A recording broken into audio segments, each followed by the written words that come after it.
So for this exercise, we're going to continue working on the pronation and the supination, but I want to put a little bit more emphasis on the supination, especially if you're somebody with a little bit flatter arches or has a hard time regaining that rigid foot.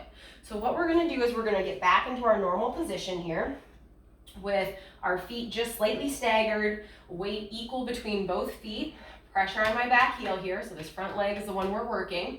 And all I'm gonna have you do is I want you to notice that when your knee is straight, your arch is slightly more lifted than when your knee is bent, okay? That's what should happen.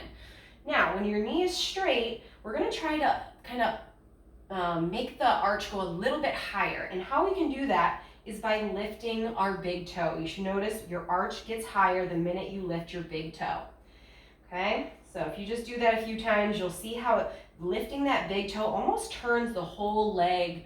It almost externally rotates it a little bit, not a ton, and I'm not forcing it, just naturally happens the minute I lift that big toe. So once you lift the big toe, what we're going to do is keep that knee straight, and now we're going to lift up the foot, keeping those toes lifted. And then we're going to go into reverse, slowly lower the toes down, so the ball of the foot is down, and then lower the toes, okay? I just want you to do that with me first. So knee is straight, lift the big toe, from there, lift the whole foot up off the ground. And what we're trying to mimic here is heel strike of gait. As I'm walking, we always get to the point where we're about on our heel there, and that is what we're trying to mimic, okay?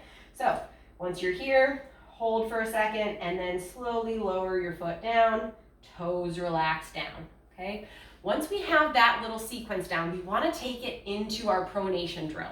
So the whole sequence would look like this. You're here, we are going to lift the big toe, lift the ball of the foot from the ground, lower it back down, lower the toes, and then from there, somebody's karate chopping that knee and letting the knee just glide forward, keeping pressure in our heel, push back to knee straight, lift the toe, lift the foot, reverse. Ball of foot lowers, toes lower, somebody's karate chopping the back of that knee. We're gliding forward, coming back. And just repeat.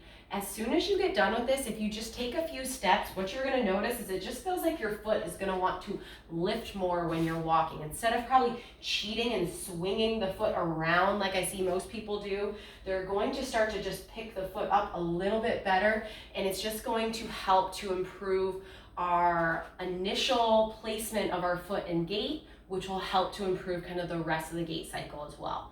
So I know this one probably seems like you don't feel a ton of muscle burn. This is more just retraining the gait pattern, and it can be very, very helpful.